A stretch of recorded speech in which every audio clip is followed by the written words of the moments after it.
কোথায় মানবাধিকার সংগঠনগুলো যাদের কাছে আমরা সবসময় বাংলাদেশের পরিস্থিতি নিয়ে উদ্বেগ প্রকাশ করতাম?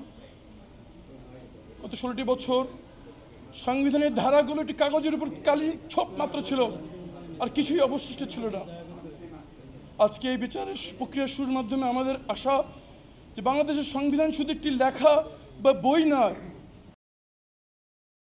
এর প্রয়োগ পরিপূর্ণভাবে আজকে থেকে আমরা দেখব। এবং ইনশাআল্লাহ এই বাংলার মাটিতে আমাদের সাথে করা হয়েছে আর কোনোদিন কোনো নাগরিককে যেন এই জুলুম করতে না হয়, সেই নিশ্চিতকরণ আমরা দেখব ইনশাআল্লাহ। একজন মুক্তিযোদ্ধা 71-এর sector 2, first I was in under major Zia Rahman, next major Khaled Mosharraf. তো আমি যেহেতু দেশের জন্য যুদ্ধ করেছি, দেশ স্বাধীন করেছি, দেশের মানুষের জন্য তো আমার দায়িত্ব। আমাকে ধরে নিয়ে গেছে 2018 সনের ডিজিএফআই, সম্পূর্ণভাবে আমি নির্দোষ হিসাবে নিয়েছি। কী অবদান নিয়েছে? শুধু লেখালেখি এবং সরকার সমালোচনা করা, এটাই। তো যাই হোক, আগে মনে করতাম যে হয়তো এই কোনদিন বিচার পাবো না, বিচার হবে না। যাই হোক, আল্লাহর রহমতে এখন বিচার প্রার্থী হয়েছি, বিচার কার্য শুরু হয়েছে। তো যাদের বিরুদ্ধে অ্যানাউন্সমেন্ট করা হয় আর গ্রেফতার হচ্ছে, তাদের নিশ্চয়ই হবে। একটা উদ্দেশ্য যে আমরা বিচার চাচ্ছি, বিচার মানে পাবো আশা করি। এবং আমরা যে ক্ষতিগ্রস্ত হচ্ছি, সেই ক্ষতিগ্রস্তটাও ক্ষতিপূরণটা আমরা চাইবো আদালতের মারফত। আমরা দাবি সবার কাছে, এটা আমাদের কথা। কিন্তু আমি 4.5 মাস ছিলাম। আজকে আপনাদের সামনে দাঁড়ায় আমার খুব ভালো লাগছে যে আমরা এই মাটিতে এই বিচারটা শুরু করতে পেরেছি। কারণ হয়তো আমরা হয়েছি, কিন্তু আমাদের সাথে আমাদের পরিবার ধ্বংস হয়ে গেছে।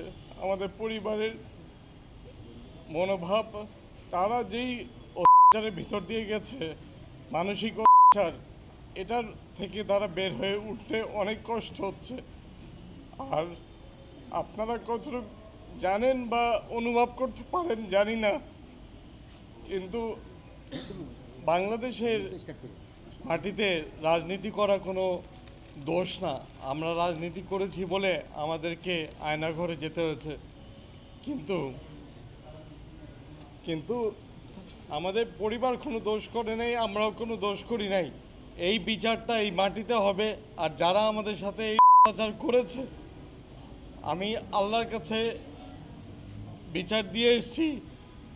আমি ওমরায় গেছিলাম, আল্লাহর কাছেও বিচার দিয়েছি, জনগণের কাছেও বিচার চেয়েছি। আপনাদের সবার মাধ্যমে আমি ন্যায় বিচারটা চাই আমাদের সকলের জন্য, তাতে ভবিষ্যতে বাংলাদেশে এমন কোনো অত্যাচার বা এই আয়নাঘর যেন না থাকে।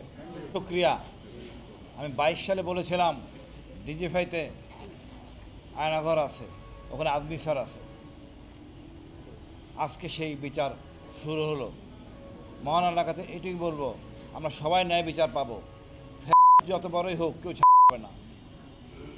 এবং আমি খুব মানে কি বলবো, এটা তো আমি একা না, আমার পুরো পরিবার, আদমি স্যার একা না, পুরো পরিবার।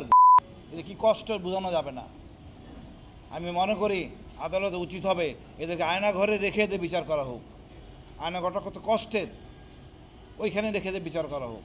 আমার আর কিছু অনুমতি নাই। একজন আল্লাহ আছেন, সব সত্য, সবার বিচার হবে, কেউ ছাড়বে না। ধন্যবাদ।